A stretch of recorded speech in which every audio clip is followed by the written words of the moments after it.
Assalamualaikum warahmatullahi wabarakatuh. Hai teman-teman, perkenalkan kami dari kelompok 1. Di sini kami akan menjelaskan mengenai media visual. Baiklah, langsung saja ke pembahasan yang pertama. Yang pertama adalah media visual. Media visual adalah alat atau sarana komunikasi yang dapat dilihat dengan indera penglihatan atau mata. Media visual juga dapat diartikan sebagai sumber belajar yang berisikan pesan atau materi pelajaran yang dibuat secara menarik dalam bentuk kombinasi gambar, teks, gerak, dan animasi yang disesuaikan dengan usia peserta didik yang dapat menarik peserta didik dalam belajar sehingga pembelajaran akan menyenangkan dan tidak menjenuhkan. Selanjutnya adalah jenis-jenis media visual. Jenis-jenis media visual dapat dibagi menjadi dua, yaitu media visual non-proyeksi dan media visual proyeksi. Pertama adalah media visual non-proyeksi. Media visual non-proyeksi ini merupakan jenis media yang sering digunakan dalam pembelajaran karena penggunaannya sederhana, tidak memerlukan banyak perlengkapan dan relatif tidak mahal. Adapun media visual non-proyeksi yaitu benda realita atau benda nyata, model dan prototipe, media cetak, dan media grafis. Yang kedua adalah media visual proyeksi. Teknologi informasi dan komunikasi dewasa ini memiliki fungsi yang begitu beragam yang memungkinkan media visual pembelajaran dapat ditampilkan dengan alat proyeksi atau proyektor.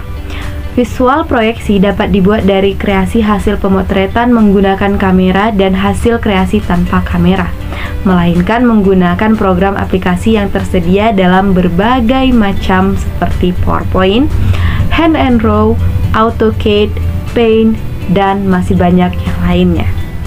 Fungsi media visual. Wibawa dan Mukti menjelaskan fungsi media visual dalam proses belajar mengajar. Yang pertama, mengembangkan kemampuan visual. 2. Mengembangkan daya imajinasi anak. 3. Membantu meningkatkan penguasaan anak terhadap hal-hal yang abstrak atau peristiwa yang tidak mungkin dihadirkan di dalam kelas. 4. Mengembangkan kreativitas siswa.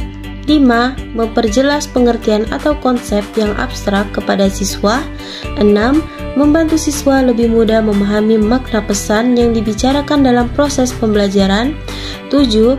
Menggambarkan suatu hakikat, suatu pesan dalam bentuk yang menyerupai keadaan sebenarnya.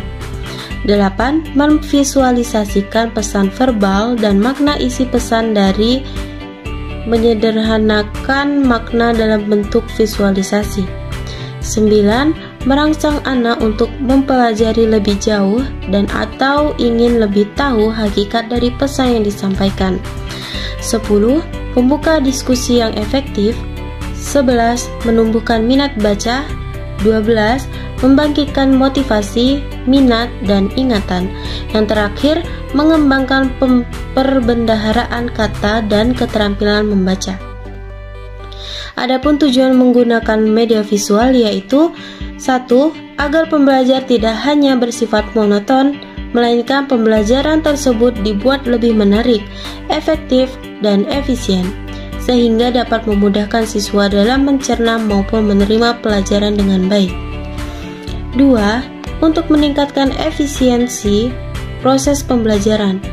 3. Untuk membantu konsentrasi pembelajar dalam proses pembelajaran.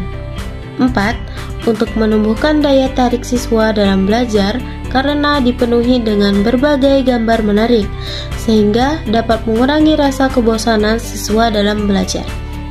Selanjutnya yaitu bagian C, karakteristik media visual. Setiap jenis media mempunyai karakteristik atau kekhasan tertentu yang berbeda-beda satu sama lain. Masing-masing media tentu memiliki kelebihan dan kelemahan.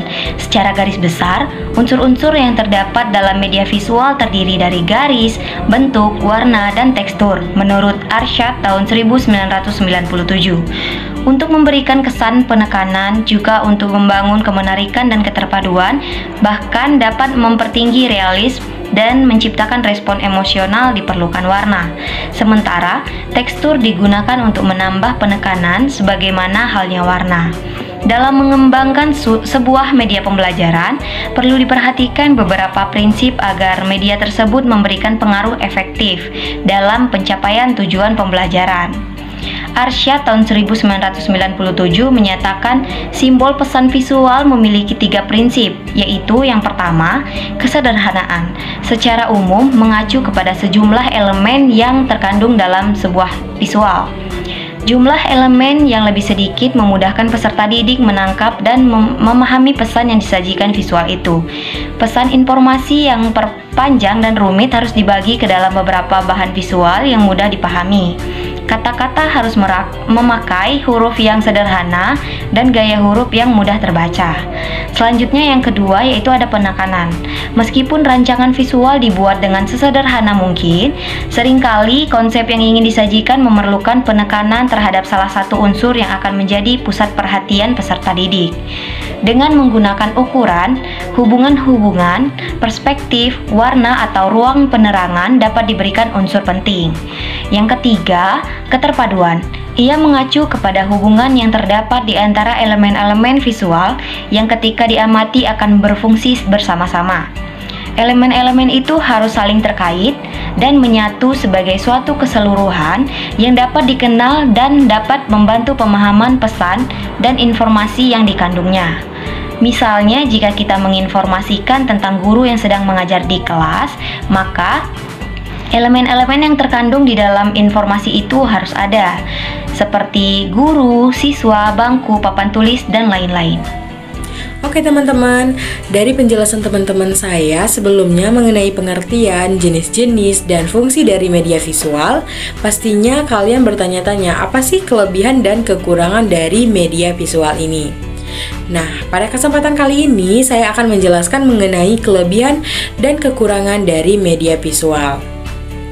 Menurut Wahana dan Mukti tahun 1992, ada 11 kelebihan dan 6 kekurangan dari media visual. Langsung saja, yaitu untuk kelebihan media visual. Yang pertama, umumnya murah harganya. Yang kedua, mudah didapat. Yang ketiga, mudah digunakan. Yang keempat, dapat memperjelas suatu masalah. Yang kelima, lebih realistis. Yang keenam, repeatable, dapat dibaca berkali-kali dengan menyimpannya atau mengelipingnya. Yang ketujuh, analisa lebih tajam, dapat membuat orang benar-benar mengerti isi berita dengan analisa yang lebih mendalam dan dapat membuat orang berpikir lebih spesifik tentang isi tulisan. Yang kedelapan, pembelajaran yang menggunakan media visual akan lebih menarik, efektif, dan efisien.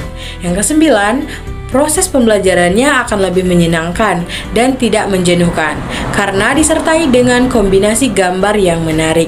Yang ke-10, dapat membantu mengatasi keterbatasan pengamatan. Dan kelebihan yang terakhir yaitu dapat mengatasi keterbatasan ruang dan waktu. Nah, berikutnya yaitu kekurangan dari media visual. Yang pertama, ukuran gambar seringkali kurang tepat dalam pengajaran kelompok besar.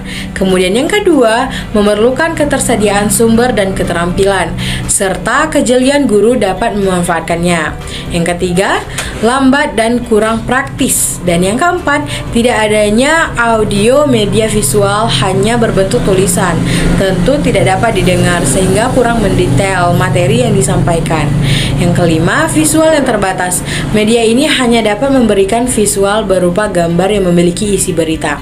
Dan kekurangan yang terakhir yaitu bahan visual dipandang sebagai alat bantu semata bagi guru dalam melakukan kegiatan mengajarnya, sehingga keterpaduan antara bahan pelajaran dan alat bantu tersebut diabaikan.